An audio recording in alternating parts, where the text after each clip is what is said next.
c'est une capacité. C'est une aptitude innée que tu as de faire certaines choses plus facilement que d'autres. Ou bien c'est un domaine d'activité où ce sont des domaines d'activité dans lesquels tu te sens plus à l'aise. Ce sont les domaines d'activité que tu exerces avec plus de facilité que d'autres personnes. C'est quelque chose qui est inné. Tu es né et tu es venu dans ce monde avec des talents. Ce sont des potentiels qui sont cachés à l'intérieur de chaque individu. Alors c'est ça le talent. C'est cette capacité-là que tu as en toi de faire des choses où parfois les gens qui t'entourent sont étonnés. Tu n'as jamais appris ces métiers ou ces domaines d'activité et tu les fais avec beaucoup plus de facilité. Tu es parmi autant de personnes qui tu es différent. Un talent, c'est ce qui fait que vous pouvez être plusieurs à exercer un domaine d'activité et malgré tout ça, vous le faites avec des traits de personnalité différentes. C'est ça un talent. Ce n'est pas quelque chose qui s'apprend. On est avec. C'est cette capacité-là à réaliser des choses, à créer des choses, à aimer certains domaines d'activité plus que d'autres, à s'adonner à certaines choses plus que d'autres. C'est ça le talent en fait. C'est votre différence. C'est parce qu'on ne se connaît pas qu'on cherche à ressembler à d'autres, qu'on cherche à faire comme d'autres personnes. Je viens de vous expliquer c'était quoi concrètement un talent et j'entends des personnes qui sont là en train de réfléchir. Oui, tu as bien expliqué, mais je n'arrive toujours pas à mettre le doigt sur ce talent ou sur ces talents. D'accord? Moi-même, je comprends parce que j'ai été confrontée à ces questions, à ces interrogations-là à un moment donné de ma vie, il y a de cela quelques années.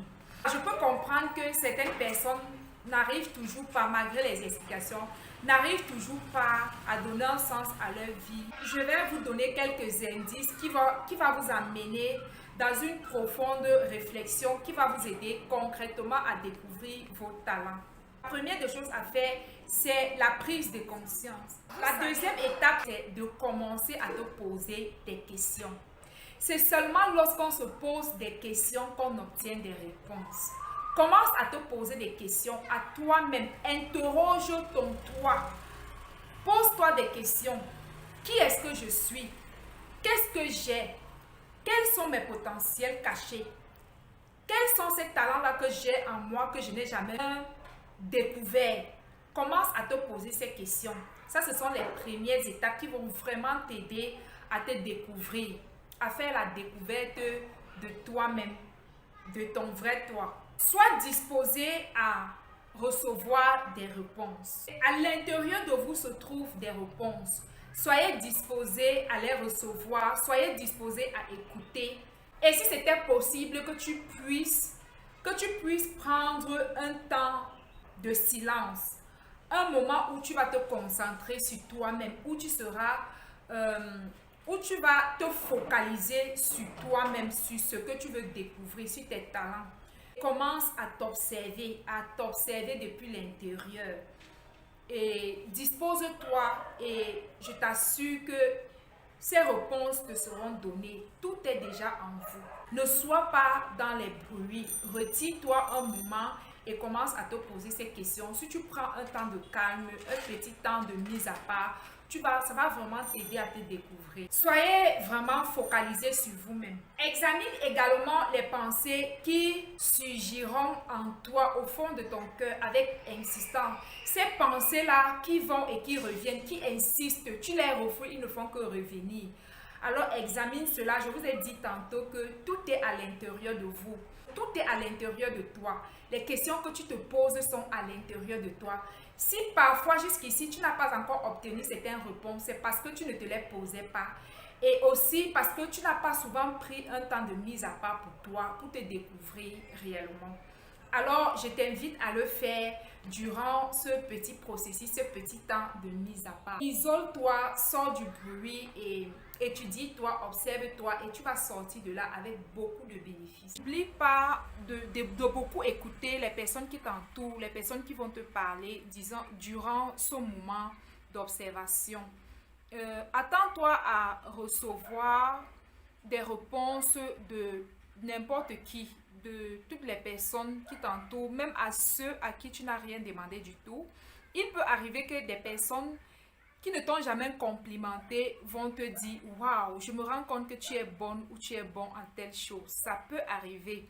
L'univers, appelez ça comme vous voulez, nous répond d'une manière ou d'une autre. Alors apprends à écouter cette voix intérieure qui te parle. Certaines réponses peuvent venir de votre songe ou des rêves que vous faites régulièrement. Lorsque vous dormez dans la nuit et que vous vous réveillez, quelles sont ces choses-là que vous vous voyez faire? Quelles sont ces actions-là que tu te vois faire régulièrement dans ton songe? Non-stop. Prends cela en considération. Ça peut être les réponses aux questions que tu es en train de te poser en ce moment. Pose des questions aux personnes avec qui tu passes le plus de temps. Pose-leur les questions s'ils ont déjà remarqué des attitudes en toi. S'ils ont déjà remarqué que tu es bon dans certaines capacités ou dans certaines activités en particulier. Et aussi, interroge les membres de ta famille, ceux-là qui t'ont vu naître et qui t'ont vu grandir. Quelles sont les activités auxquelles tu t'adonnais facilement lorsque tu étais bébé, lorsque tu étais enfant? Demande-leur quels sont ces domaines qui t'ont passionné durant ton adolescence, lorsque tu grandissais, qu'est-ce qui te passionnait, qu'est-ce qui te passionnait, qu'est-ce que tu aimais faire à ces âges-là. Vous savez, la plupart du temps, il y a certaines réponses qui se trouvent dans notre passé, dans notre enfance. Pourquoi nous nous retrouvons à cet âge adulte à nous poser les questions qu'on aurait dû déjà avoir les réponses depuis la maison familiale? C'est tout simplement parce que nos parents n'avaient pas la conscience de ceci. Ils n'avaient pas vraiment conscience que lorsqu'un homme naît, ou les métiers qu'il est supposé, les choses qu'il est supposé accomplir doivent venir de ses talents pour l'aider à être épanoui. Alors voilà pourquoi, à un certain moment donné, nous grandissons, nous avons vieilli. On n'a pas compris qu'il y avait certaines bases pour avoir une vie épanouie. Lorsqu'on parle de l'épanouissement, ce n'est pas toujours l'argent. L'épanouissement, c'est quoi? C'est tout simplement le fait d'être en train de faire ce que tu aimes. Les choses que tu aimes, les choses qui t'attirent, les choses qui te passionnent.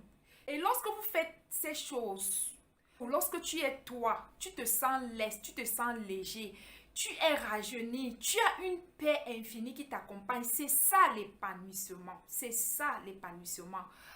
Fais les choses qui te plaisent. Lorsque tu te réveilles le matin, tu as hâte de recommencer tes activités. Tu es tout simplement heureux, tu es joyeux, tu es content. C'est ça l'épanouissement. Lorsqu'on vit avec cette pleine connaissance, lorsqu'on a fait la paix avec son intérieur, lorsqu'on a commencé à faire les choses qui sont attachées à nous-mêmes, à qui nous sommes,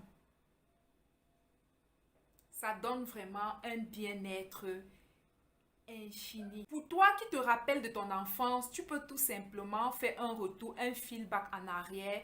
Tu commences à réfléchir par rapport à toutes ces choses-là qui te passionnaient, que tu aimais faire, qu'on a éteint.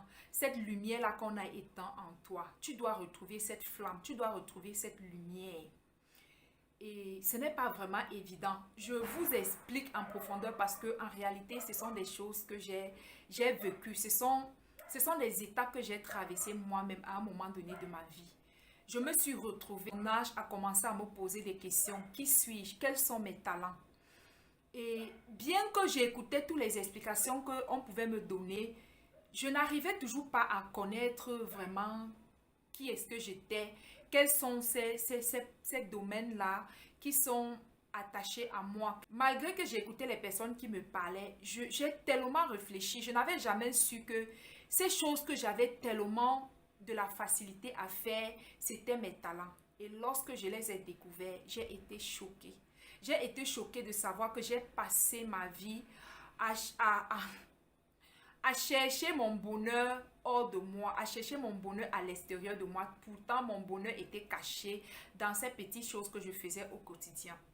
Également, essaye de voir quelles sont les solutions que tu apportes de manière concrète dans la vie des autres. Ou ça cache votre talent aussi. Essayez de voir quels sont les problèmes que vous résolvez dans la vie des autres avec beaucoup d'enthousiasme, avec beaucoup de joie? Quelles sont ces choses-là que lorsque vous faites, ces activités-là que lorsque vous faites, vous êtes rempli d'une joie indescriptible, vous êtes rempli d'une passion, vous n'avez même pas envie d'arrêter, vous n'avez pas envie d'arrêter de le faire. Il vous arrive parfois de le faire et de ne même pas voir le temps passer. Parfois même, vous n'avez pas envie de manger parce que vous faites ces choses-là qui vous passionnent. Alors, posez-vous déjà cette question. Quels sont les problèmes que je résous naturellement, sans effort, avec beaucoup de joie, avec beaucoup d'amour? Maintenant, je vais vous poser une série de quelques questions. C'est toujours dans l'exercice de se découvrir. J'ai vraiment fait de mon mieux là pour trouver les astuces et je me base beaucoup plus sur ce qui m'a aidé. Et là, je vais te poser quelques questions et c'est à toi de les répondre. Prêt? On y va. Si l'argent n'était plus un problème pour toi, quelles sont les activités auxquelles tu consacreras plus de temps? Deuxième question. Si tu ne subissais plus la pression de la société, à savoir tes parents qui t'imposent un métier en particulier et qui t'empêchent de vivre tes passions, de vivre tes rêves, que feras-tu? Bref, ce sont les résultats que j'obtiens dans ma vie, que je suis là pour partager avec vous en ce qui concerne la puissance du talent. Le talent, c'est une puissance. Progressivement, étape par étape, je vais vous démontrer avec les preuves à l'appui par rapport aux expériences que j'ai déjà vécues, comment on peut utiliser son talent pour se créer plusieurs sources de revenus, comment on peut utiliser son talent pour recréer sa vie, pour se refaçonner, pour avoir une vie heureuse. C'est possible. Ce sont les choses que je vais partager avec toi sur cette chaîne. Et je ne vais pas parler seulement de talent, hein. Je vais parler également du business, de la réussite. Nous allons aussi parler du mindset. Ce sont les différents thèmes que je vais partager avec toi sur cette chaîne constamment. Et voilà, on va parler de tout parce qu'il faut un tout pour faire un monde. Je vais vous montrer comment est-ce qu'on fait concrètement, par quoi on commence concrètement pour se développer. Et vraiment, d'ici là, portez-vous bien. Vraiment, cette chaîne existe pour ceux-là qui veulent se découvrir, qui veulent grandir, qui veulent se développer. Pour ceux-là qui veulent transformer leur vie. Pour ceux-là qui souhaitent être focalisés, oublier un peu ce qui se passe dans la vie des autres et se focaliser sur sa propre vie. Cherchez à vous connaître de plus en plus. C'est très important pour vivre une vie d'épanouissement véritable. Focalisez-vous sur vous. Posez-vous les questions sur vous. Et observez votre vie depuis l'intérieur. Quelles sont les pensées qui montent au-dedans de vous? Prenez des temps de solitude et vous verrez qu'il y aura beaucoup de transformations dans votre vie. Merci de m'avoir écouté et d'ici là, portez-vous bien. À la prochaine. C'était Marie-Anne. Ciao. Bye.